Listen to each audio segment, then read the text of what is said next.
pretty dumb. How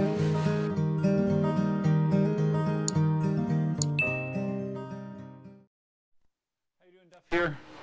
You're in my hobby room. It's kind of a mess right now. I got 3D stuff going on and wheels going on. It's kind of a mess, so I apologize. I'll be working on that. It's one of my list items for this weekend. I am working on setting up my 2 suspension wheels, getting the suspension set up so it's ready to ride. I've not had a chance to go out and ride today either because, believe it or not, it's rained again most of the day.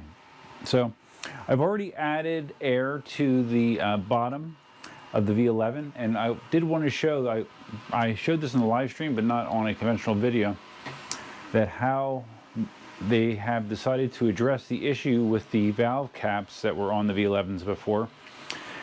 And they weren't really valve caps, they were more like valve covers. They basically screwed onto the valve body and then were a solid cover over this area, with the thought being that it would protect the valve, the fill valve. There were some issues with that strategy, as Marty demonstrated on his trail riding. He was really damaging that cover. So supposedly they were going to come up with a different cover arrangement based on a post that Liam had in electric unicycle form, but evidently that isn't the case, because when I got my wheel, this is the way that it is. You basically just have a conventional valve cap, and that's it.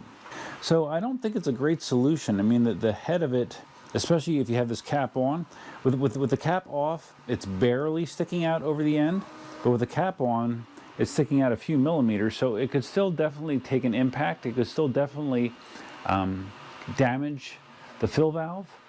So I don't think that's a great solution. You see how much that sticks out? So I'm gonna see if I can come up with some sort of 3D model maybe that I can stick in here that covers this and offers a solid protection over the top without attaching to the valve itself, because that was the problem with the covers that they originally had, was they covered the area but they still screwed on to this valve.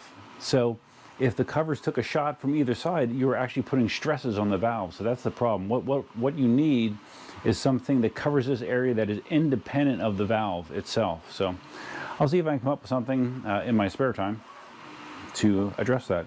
So anyways, bottom valves are filled. Our bottom shock is filled to about 100, between 110 and 120 psi. So now we're going to do the top. And to do the top, let's see, we're going to put it on a stand, and I'm going to take the saddles off because it's way easier to do it with the saddles off. Okay, so to remove the saddle, it requires removing 4 screws on each side. 1, 2, 3, and 4. So let me do that, and I'll be back in a jiff. Takes 5 minutes maybe. This is actually slightly easier to do if you pop the handle up. You'll have a little bit more room to work. One thing that was a change in the second batch is they replaced the saddle screws that were really low quality, stripped out easily, low quality metal with these high quality screws. So I was happy to see that. Once you have those 4 screws out, the saddle itself should just slide right out. Super easy, right? The one thing they have not addressed yet is, let's get some more light on the subject here, is these mounts here. A lot of people have issues with these mounts breaking, these plastic mounts. In subsequent batches, supposedly they're going to be making this mount point metal to make it more resilient.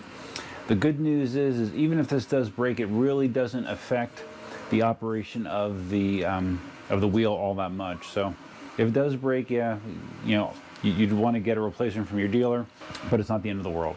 Okay, so taking that saddle off makes it super easy to access your negative fill valve, and I'm going to be pumping that to about 50 psi per Inmotion specifications. And when filling the top and the bottom, I would recommend that you fill it to about 10 pounds over what you actually want it to be, because you more than likely are going to lose a little bit when you disconnect. So just keep that in mind. Like if you want the bottom to be 100 pounds, fill it to 110. It's a good rule of thumb. Okay, so that side is done. I'm just going to remove the saddle on the other side and do the exact same procedure. And then my V11 should be ready to ride, hopefully tomorrow. One other thing I wanted to show you is the headlamp fan. It does seem to be slightly less loud than the old one that was in the first batch V11s and the pre-production V11s. So I wish I knew what model fan was in the old ones, but this new fan does seem slightly quieter.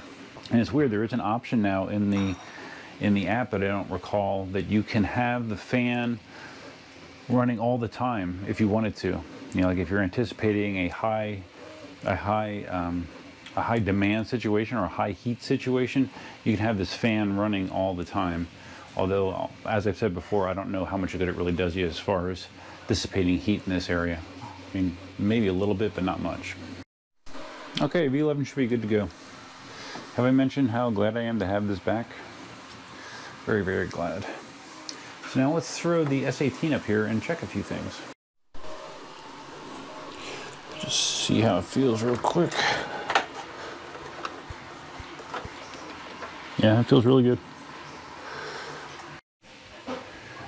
Okay, so I now have the S18 up here on the bench. All right, so I have it up on the stand, and here is the shock in the S18. You have your positive fill valve and your negative fill valve. I have the valve caps off. Before I do that though, I want to take this bolt out if I can, to take a look at what they're currently doing underneath there.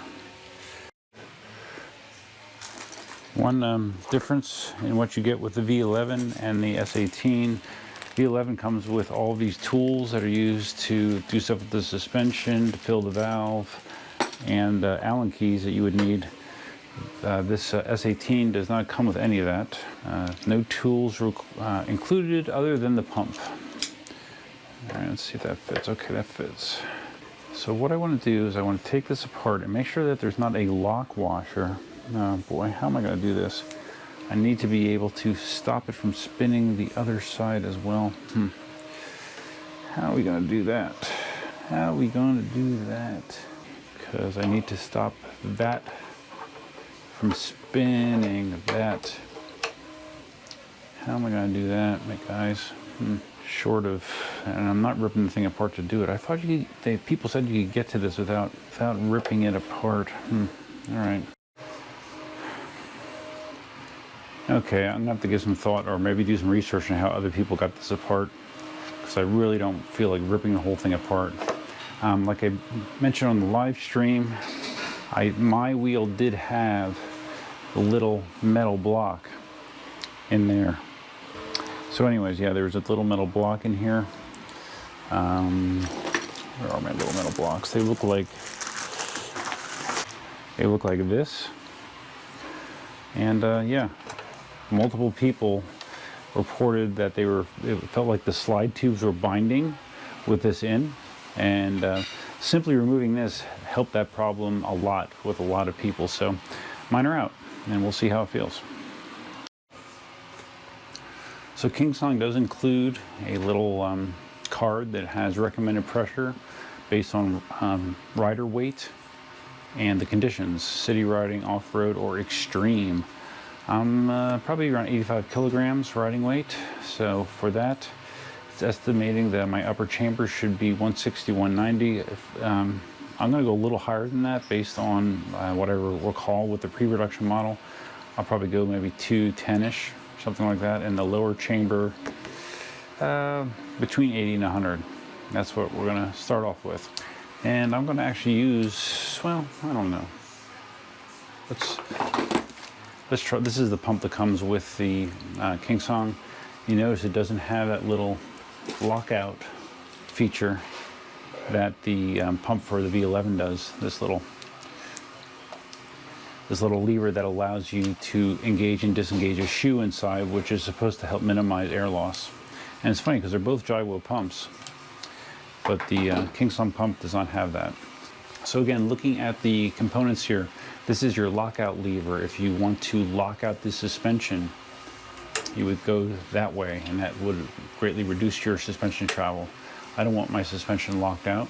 Over here is a little knob that controls the amount of the recovery rate of the shock, how quickly it expands after it absorbs a bump. If I remember correctly, when I when I had the pre-production wheel, I turned it all the way to the right, and then I went back 10 clicks.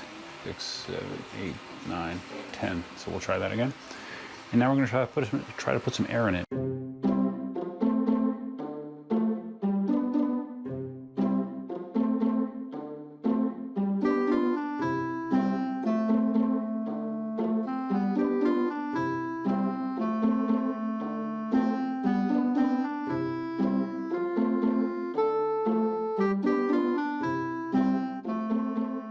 So KingSong does include the manual for the shock. This is a 36RC D&M AOY 36RC. Okay, so my chambers should be up to pressure. And I know some people say that you should adjust the sag on here. Hey, Duff here. I'm not sure how much of the previous footage I'll be leaving in there because it has some wrong information in it. I'm in the process of filling the negative chamber on the S18, and I'm using the recommended procedure to do so, where you first compress the wheel by sitting on it, basically. Then you put this block in down here, this plastic block that they include, which prevents the suspension from going down once you pressurize it.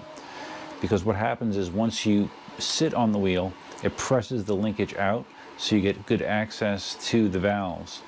Now, what that block does is it prevents this from going all the way back into the body, which it's going to want to do once there's pressure applied.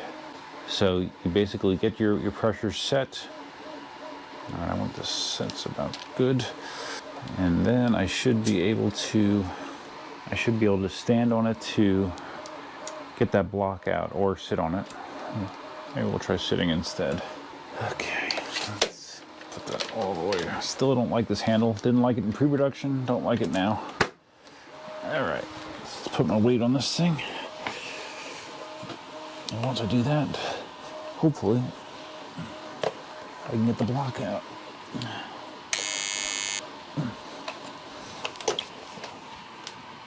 Or not. That. Let's turn it on. Maybe I have it pumped too high now. Jeez. Let's go over here and stand on it.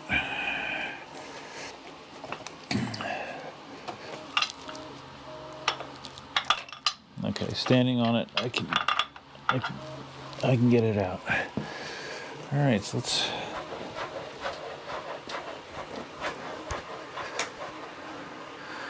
Just trying to get a feel.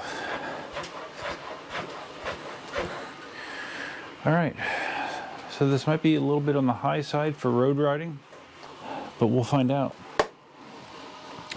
We will find out. And unfortunately, like I said, I couldn't do a whole lot to really, well, maybe I can now. Actually, now that there's some pressure on here, I might be able to look at these bolts a little bit better.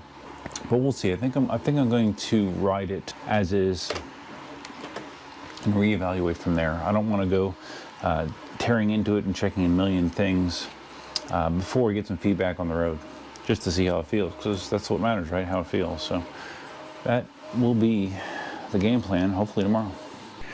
All right, guys, so that's gonna wrap up getting the suspensions filled and ready to start test riding. I would say that the setup of the suspension on the V11 is a little more straightforward, even though you do have to take off these saddles to access the top fill valve. There's not a lot to do other than setting the pressure to whatever you want it to be. On the S18, you have to use the special block to fill it. There's a little bit more to be concerned about because you have all this linkage, which I'm still not sure how much of a problem it's going to be as far as binding goes. Again, that's the only way that can be answered really is through ride testing. So we'll see how it feels. Right now I have it pumped up pretty high. It definitely feels stiffer than the V11 right now. So, but we'll see. Time will tell. So hoping to get out in these wheels over these next 2 days at some point. I still have the Sherman. It's out there fully charged after its range test today. I want to take the Sherman to the swamp, but I definitely want to get out on these wheels as well because my knees miss suspension. So So this video was kind of strange, which isn't unusual for me.